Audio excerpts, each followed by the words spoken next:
Pasar Dongblong ini menarik untuk saya karena pasarnya letaknya ada di tengah hutan jati. Jadi di desa yang mau saya tuju ini susah buat cari bahan makanan. Ya udah pada luwe wetengnya katanya ya.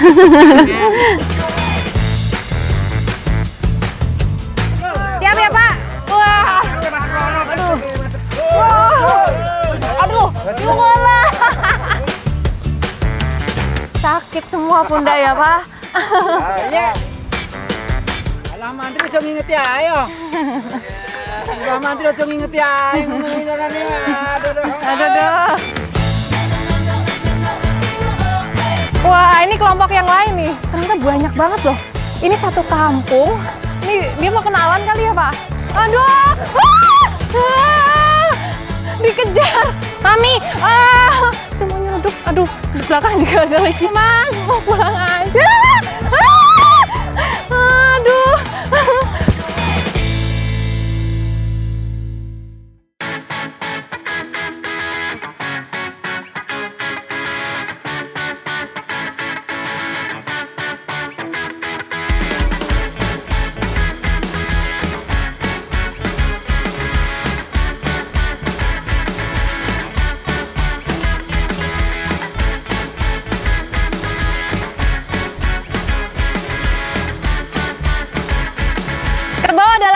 Hidupnya berkelompok. Biasanya setiap pagi gini mereka keluar dari rumahnya masing-masing dengan kelompoknya berjalan menuju hutan untuk cari makan. Saya juga mau ikutan nih. Gimana keseruannya? Ikuti jejak saya, jejak petualang. Kampung Kerbau. Inilah julukan yang cocok untuk Kampung Bulak Pepek di Ngawi, Jawa Timur. Jumlah kerbau di sini lebih banyak daripada jumlah penduduknya. Wah, ini kelompok yang lain nih, baru pada datang tuh. Ternyata banyak banget loh. Ini satu kampung. Ada berapa nih jumlahnya nih? Banyak banget nih. Pak, ini jumlahnya berapa ini, Pak? Semuanya nih satu kampung. Oh, belum keluar semua, ini baru bagian kecil ya, Pak? Waduh. Ini dia mau kenalan kali ya, Pak? Aduh. Dikejar. Oh, bajunya merah.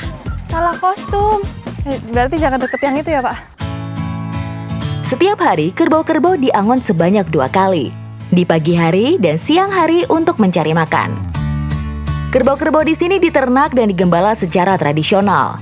Setiap penggembala biasanya menggembalakan antara 15 hingga 30 ekor kerbau.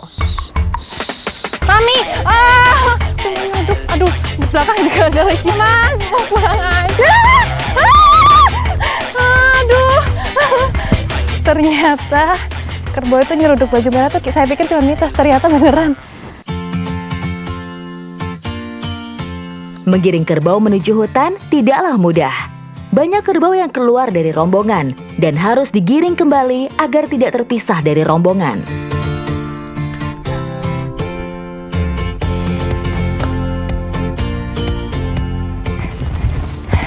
Nah, di sini nih mereka biasanya diumbar untuk cari makan. Ternyata setelah sampai sini kelihatan lebih banyak tuh. Karena mereka berkumpul di sini semuanya dari beberapa kelompok. Ini belum semuanya keluar padahal loh. Tuh.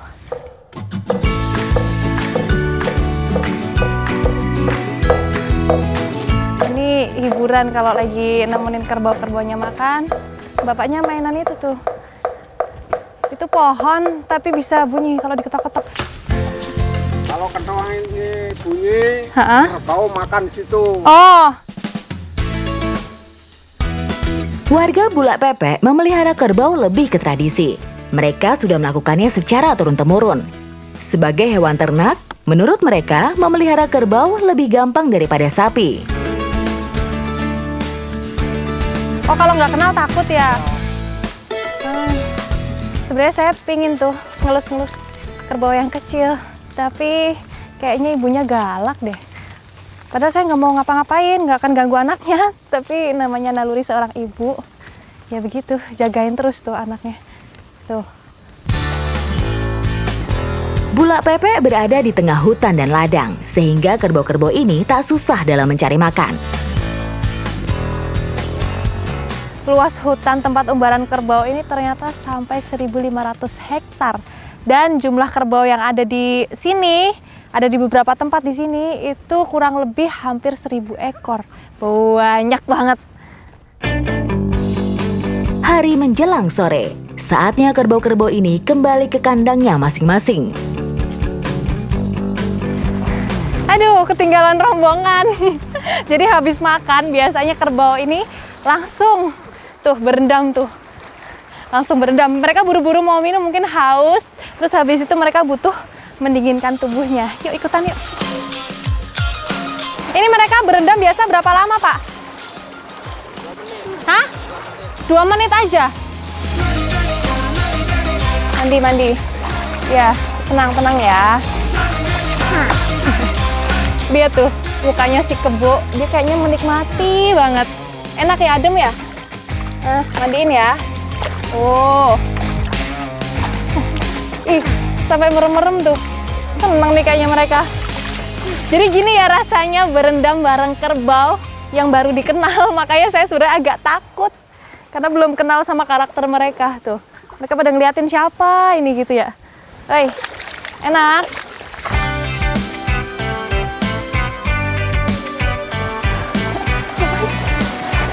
Loh. Aduh, kok bubar? Aduh, saya heran loh, mereka bisa berdirinya tuh bener-bener serentak barengan. Mungkin ada pemimpinnya kali ya, ngasih tahu ya. Mentas gitu kali ya. Terus tuh, mereka langsung jalan pulang ke kandangnya tuh.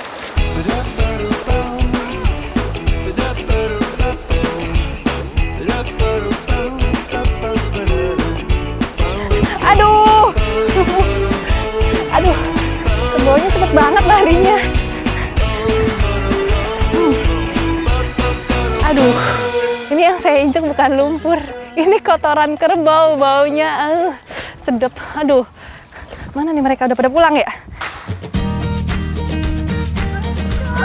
Para peternak kerbau menempatkan kerbau di kandang-kandang komunal. Lokasi kandang ini berada di pinggiran kampung yang jauh dari pemukiman warga. Kalau dilihat ya rumah-rumah kerbau ini semua kan rumah kerbau nih. Itu ukurannya tuh mirip kayak rumah manusia, bahkan luasnya pun juga mirip kayak rumah manusia. Saya penasaran, saya mau ikutin kerbaunya sampai pulang ke rumahnya. Kita mau intip dalam rumahnya, mana tahu ada ruang tamu atau mungkin dapur kali ya. Yuk, aduh kaget. Yuk. Aduh, ternyata harus cepet larinya. Nih, mereka tuh yang bikin saya kagum, yang bikin saya heran, mereka tuh hafal rumahnya yang mana tuh. Apa mungkin ada nomor rumahnya kali ya?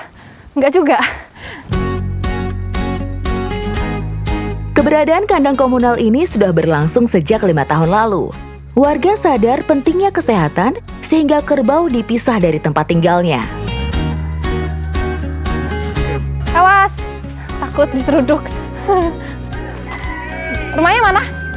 Jadi ada yang kecil, ketinggalan rombongan, ya ampun kasihan banget. Tuh dia nangis tuh. Hai, ini rumahnya sini. Jadi kata si bapak, mamanya udah tidur. Pak, lari lagi pak. Permisi.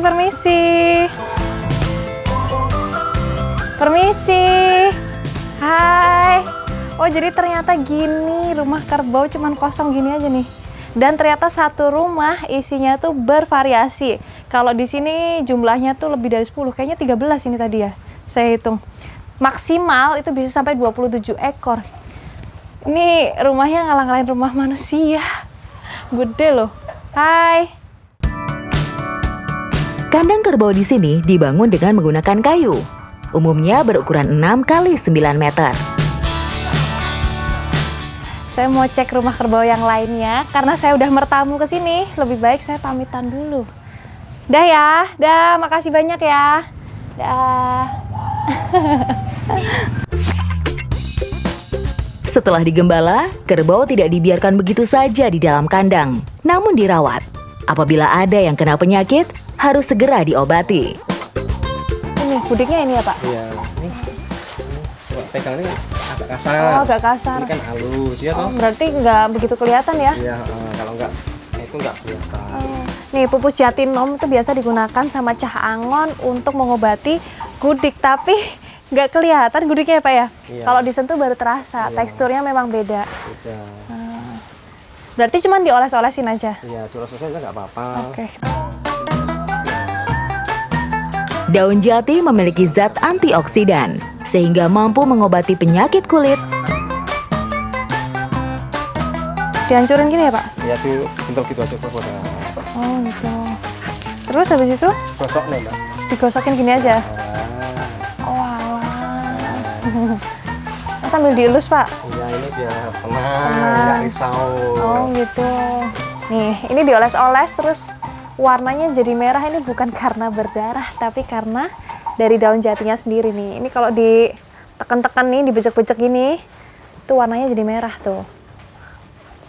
Ini harus rutin diobatin kalau ada penyakit kayak gini supaya nggak nular ke kerbau yang lain waktu mandi bareng-bareng. Pupus jati.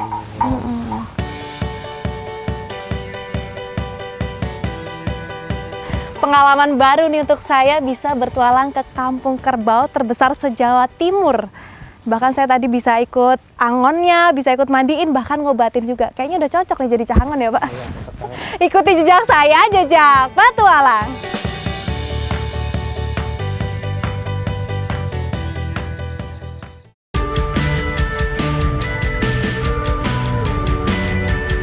Mengikuti aktivitas warga dan kearifan lokalnya selalu saya lakukan saat bertualang. Di Ngawi, Jawa Timur, terdapat pasar yang menurut saya unik. Pasar yang hanya buka 5 hari sekali ini berada di tengah-tengah hutan jati. Pasar Domblong ini menarik untuk saya karena pasarnya letaknya ada di tengah hutan jati. Dan sekarang saya mau ngintip aktivitas yang ada di sini, sekalian mau beli bumbu. Ikuti jejak saya, jejak petualang. Pasar Domblong masih kental dengan adat dan budaya Ngawi. Tujuan saya sebenarnya mau ke Desa Gembol. Jarak dari Desa Gembol ke Pasar Domblong sekitar 8 km. Namun karena akses ke Desa Gembol susah dan tidak ada pasar di sana, maka saya membeli bahan makanan dan bumbu dapur terlebih dahulu. Saya beli bumbu malah dapat bonus pisang ya, Bu, ya. Jadi di desa yang mau saya tuju ini susah buat cari bahan makanan, makanya saya mampir ke sini buat beli bahan makanan untuk makan di sana nanti. Ikuti jejak saya, jejak petualang. Berada di tengah hutan jati, masyarakat Desa Gembol, Karanganyar, Ngawi, mereka melangsungkan kehidupan sehari-hari.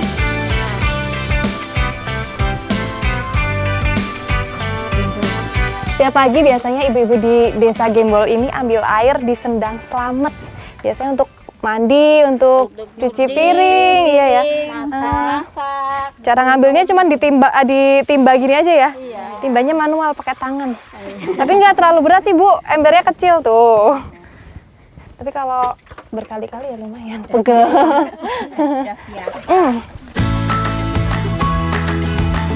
Sendang Slamet merupakan salah satu mata air yang ada di Desa Gembol. Dengan menggunakan jung, tempat air yang terbuat dari tanah liat, warga mengambil air dan kemudian membawanya ke desa.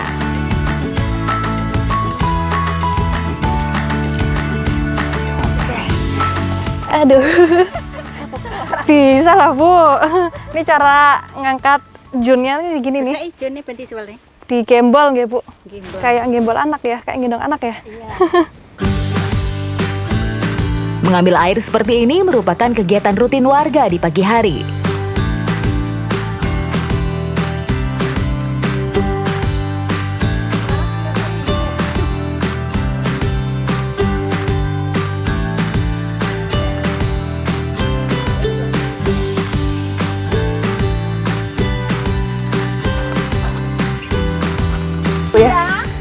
Kalau gentong sat ya bolak balik. Oh, gentongnya sat. Oh, bisa sat, Po. Terima apa nih? Ibu-ibu di sini tuh ternyata roso-roso banget. Biasanya bolak-balik ngambil air itu sampai 5 kali nggih, Bu, kadang 6 kali juga. Tapi karena pakainya jun jadi lebih ringan. Karena kalau pakai ember berat banget nggih, Bu. Jarak dari desa ke mata air sekitar 300 meter. Namun jika sehari dilakukan 5-6 kali, tentunya lumayan menguras tenaga juga.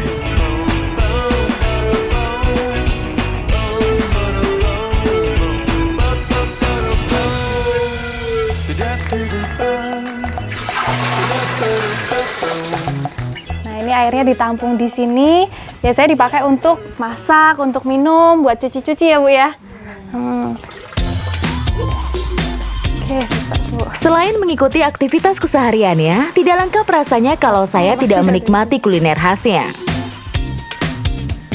Desa Gembol punya makanan tradisional yang namanya tuh unik. Namanya nopo Bu? Lintingan. Lintingan ya. Lintingan. Dan yang spesial dari olahan kita kali ini tuh daun sinom ya. Rasanya asem ya. Biasanya pakai buah asem, tapi kali ini kita pakai daun. Daun. Ini Asem. Rasanya asem. Sama pakai ini nih. kutuk. Ini yang harus ada nih, ikan kutuk. Bumbu-bumbu seperti bawang merah, bawang putih, dan cabai dihaluskan terlebih dahulu. Sementara ikan kutuk dibersihkan sebelum nantinya dicampurkan.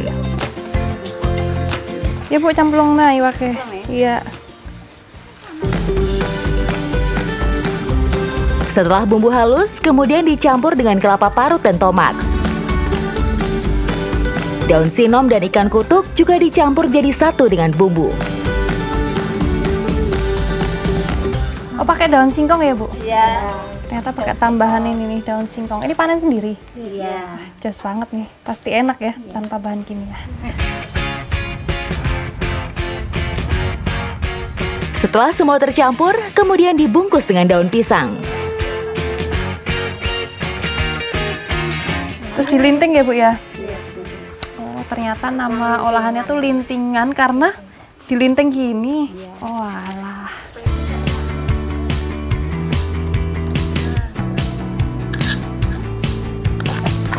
Udah panas ini Bu? Oh iya Bu, enggak. Ibunya takut kalau saya pegang. Iya Bu. Ini tuh sebenarnya mirip kayak dibotok, tapi kalau dibotok itu kan dikukus. Kalau ini nggak dikukus ya, langsung pakai wingko, dan wingko ini memberikan aroma yang lebih nikmat. Ternyata nggak butuh waktu lama-lama, salah perhitungan. Tadi saya pikir 30 menit Bu, ternyata 10 menit aja udah berubah warna. Karena bakarnya pakai ini nih, Kayu jati. kayu jati. Kayu jati buat bakar-bakaran di sini ya? Iya. Walah, pelok tenan nih. Perut sudah lapar, tak sabar saya ingin merasakan lintingannya.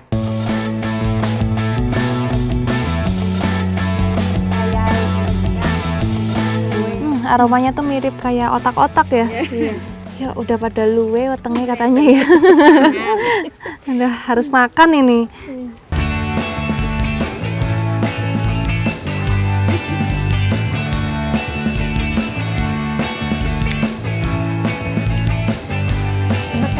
Pedes banget. Pedes banget. Pedes, gurih, asin. Menikmati kuliner khas ditemani dengan keramahan warga desa Gembol merupakan suatu pengalaman yang luar biasa.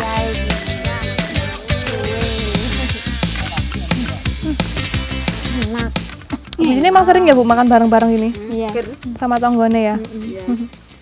Ini dari kayu jati semua berarti ya Bu? Iya, kayak rumahnya, tapi itu kan kulitnya. Oh, ada yang dari kulit jati juga. Kulitnya kulit jati. Oh, menarik nih Bu. Saya mau lihat-lihat dulu ya Bu ya. Yuk, mau keliling kampung dulu. Enggak Bu.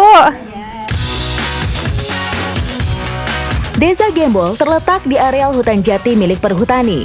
Desa ini mulai ada sekitar tahun 50-an. Dari awal berdiri hingga sekarang, jumlah rumahnya tidak berubah, yakni 13 rumah. Warga desa Gembol sangat berperan penting dalam menjaga hutan. Mereka bekerja sama dengan perhutani untuk menjaga hutan dari pembalakan liar. Keunggulan rumah dengan menggunakan bahan-bahan kayu jati ini tuh kuat, tahan lama, bahkan beberapa warga tuh tinggal di sini dari generasi ke generasi. Dan hebatnya lagi, kayu jati ini tahan terhadap beberapa cuaca tanpa adanya perawatan.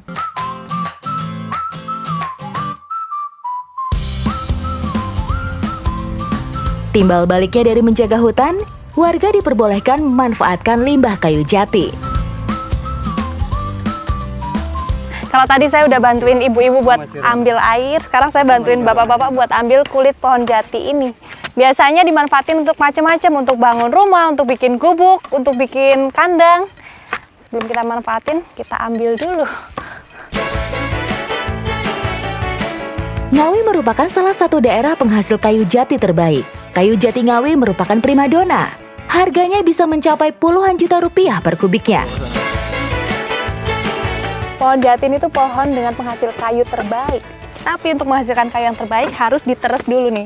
Potong bagian bawahnya, ini fungsinya untuk menghilangkan kadar air yang ada di dalam pohon. Karena kalau misalnya masih ada airnya, ntar kalau pohonnya ditebang, itu nanti bisa pecah ya Pak? Iya. Pak, saya bantuin Pak. Warga dalam memanfaatkan kulit kayu jati pun tidak sembarangan. Pohon jati yang sudah diteres dan hendak ditebanglah yang boleh diambil kulitnya.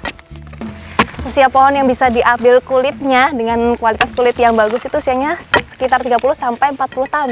Dan pohon ini usianya pinten Pak? Sekitar 35. Sekitar 35 tahun. Makanya kulitnya bagus, tebel tuh. Kayak pintu ya Pak? Iya. Ini sih Pak. Oke. Wah.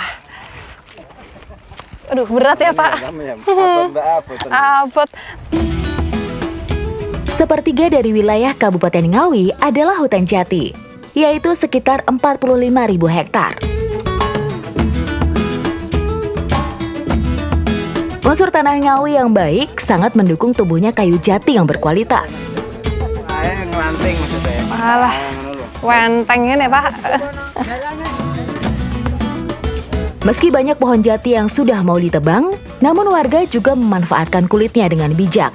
Tidak semuanya mereka ambil, hanya seperlunya saja yang diambil. Wah, rosone Pak. Sekarang mau kita bawa ke kampung untuk bikin cakro. Ikuti jejak saya, jejak petualang. Menjaga hutan sudah menjadi kehidupan sehari-hari warga desa Gembol. Cangkruk atau pondokan ini sebelumnya digunakan untuk mengawasi orang-orang yang hilir mudik keluar masuk hutan. Namun karena sudah rusak, maka akan direnovasi. Kita baru siapin lahan untuk mindahin cakro yang ada di belakang itu tuh. Jadi cakronya tuh udah mau roboh, udah rusak, makanya mau kita pindahin terus mau kita renovasi. Cangkruk dipindahkan tidak jauh dari lokasi sebelumnya. Lokasi di sini merupakan tempat yang strategis untuk mengawasi hutan.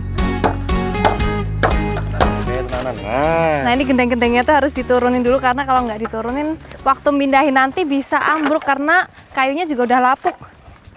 Banyak banget semputnya ya Pak? Iya.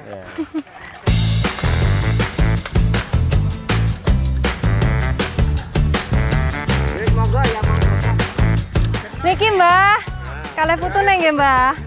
Alah mantri aja ngingeti ayo. Mbah mantri aja ngingeti ae ngono kan ya. Aduh. Bae cocok terus ngono. Ya kabeh.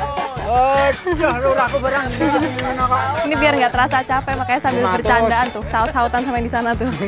Nggih Mbah, kalih putu neng nggih. Nggih, Nggih. putu danten kok. Semua struktur cangkruk sebelumnya menggunakan kayu jati. Meskipun sudah lama, beberapa kayu masih bisa dipakai kembali.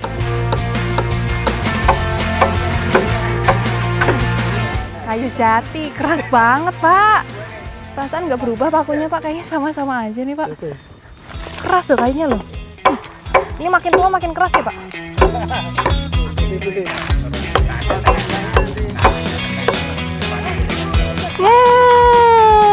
Waduh, iki. Aku pernah digigit ya Mas. Bukan main-main. Ada penghuni cakruknya ternyata, tokek nih. Nanti kita pindahin sekalian biar dia tetap jadi penunggu cakruknya tuh.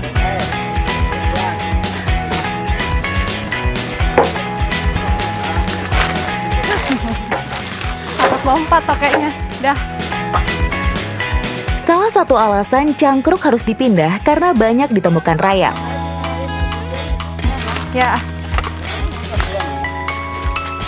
Ini saking tuanya cakruknya ya, dan udah lama nggak dipakai, makanya di bawahnya ada ini nih, gundukan tanah. Biasanya ada gendonnya. Apa Pak? Ada penghuninya. Ada penghuninya ya? Tangannya loh, Mbak. Wah tuh rayapnya pada keluar. Sarang rayap pun kita bongkar, dan biasanya di dalam rumah rayap terdapat ratunya. Putune. Ya. Wah, Gede banget. udah turun. Dapat gendonnya gede banget. Ini Itu bisa dimakan itu Kak. bisa dimakan. Buat jamu itu. Makan langsung enak ya. Enak. Saya pernah nih Pak, Iya. nyobain Pak. Coba aja. Oke, cobain ya. Ini kepalanya di ini dulu kalau mau dimakan. Dipletes. Dipletes. Dalam satu sarang rayap hanya terdapat satu ratu. Ratu rayap memiliki banyak khasiat. Selain mengandung banyak protein dan suplemen bagi tubuh, mengonsumsi ratu rayap juga sangat baik untuk kesehatan. Ratu rayap berkhasiat dalam mengatasi hipertensi dan mampu melawan kolesterol jahat. Gimana Kak rasanya? Rasanya itu kayak kuning telur yang masih mentah. Protein tinggi Amis, itu. iya. Amis.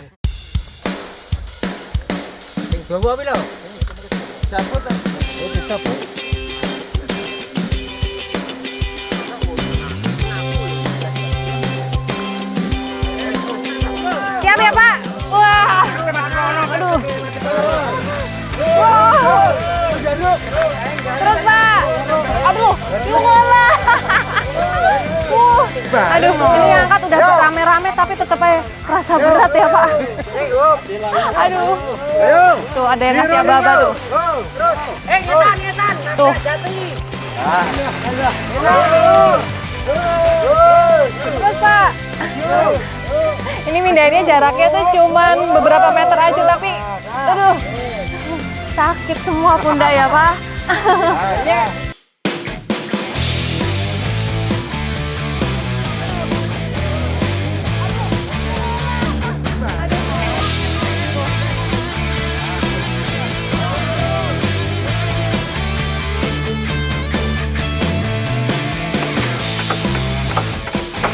Cakrunya dipindah, digeser dari sana ke sini karena pertama tadi ada rayapnya di sana supaya rayapnya nggak makan kayu yang dari sini lagi. Terus yang kedua ada pohon mahoni di sana. Kalau buah mahoninya jatuh, nibanin gentengnya bocor, harus renovasi terus, makanya dipindah ke sini tempat yang lebih aman. Cangkruk sudah di lokasi yang baru, saatnya dipasang kembali. Beberapa bagian cangkruk diganti dengan yang baru. Seperti reng diganti dengan menggunakan bambu. Oke, udah selesai. Kenapa Pak?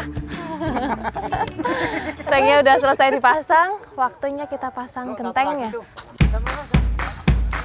Kerja bakti dalam membangun fasilitas umum biasa dilakukan warga Gembol. Mereka bahu-membahu agar pekerjaan cepat selesai dengan hasilnya maksimal. Tangkap ya Pak. Pak. Berapa? 2 Pak. Wah. Papat nih bannya aku.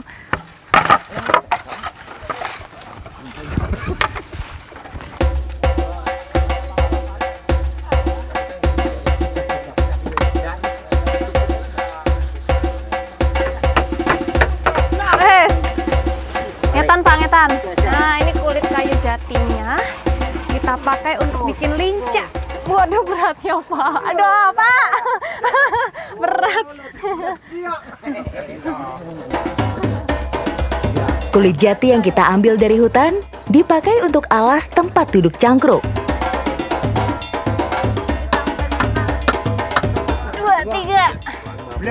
Aduh. Bangunan yang menggunakan bahan dengan kayu jati seperti rumah atau cangkruk seperti ini tuh pasti bikin nyaman karena bahan kayu jati itu membuat adem ya Pak ya. Kalau panas tuh bikin adem, kalau pas udaranya dingin itu bikin anget. Bener ya Pak? Bener. Kuat loh Pak.